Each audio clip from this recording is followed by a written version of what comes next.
Hi, this is Charting Man Dan of TheChartGuys.com, home of technical analysis education. Click the link for a free week trial, no credit card required, and gain access to our multiple live broadcasts daily, community chat room, educational videos, nightly watch lists, and more. Invest in your education and future and join the community today.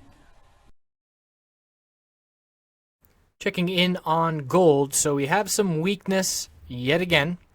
Bulls could not hold the uptrend line. We lost that. We are still maintaining higher lows as long as we stay above 1165.35.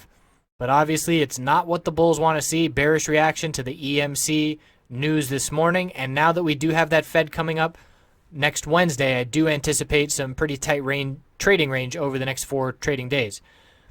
So watching that key support, 1165. Resistance is up here, 1178. We can see these rejections here multiple times. Bulls need to get over that level to continue the higher high pattern on the hourly. And at this point, it is all about the 10-day moving average on the daily time frame. Look at all these rejections. It's no longer a bear flag setup on the daily, but obviously it's still weak, so we could still pull back. But this 10-day moving average resistance, 3 rejections back here, another 4 rejections here, and we're getting tighter and tighter as this continues to drop. It's currently at 1175.46. Bulls need to turn that level into support to see any kind of upside.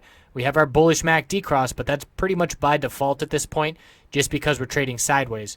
There's no real momentum behind that cross at this point to the upside.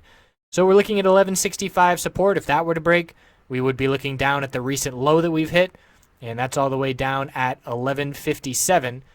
So need to maintain these higher lows, and Wednesday is going to be a big day here. Checking in on silver.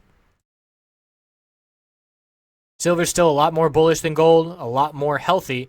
We have not pulled back below the support line of the breakout, and we look at gold, and it is well below that line, which was $5 to the upside. Key breakout occurred, and we're back under that level now, and silver nowhere near back under where it broke out from. Checking in on the dollar. Dollar's still strong as well, and watching this downtrend hourly resistance line, I drew this a few days ago, maybe even a week ago now, and we're stalling out just under that resistance, that downtrend line. So keeping a close eye on that. But you can see the bulls of the dollar loved the news this morning with the EMC.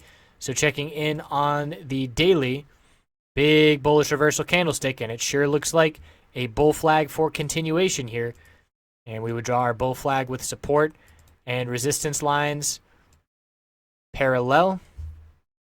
And I would put this resistance line, more like a descending wedge, actually. Either way, it is a bullish break from that consolidation pattern, which was normal and healthy after such a strong breakout with multiple weeks in a row of green.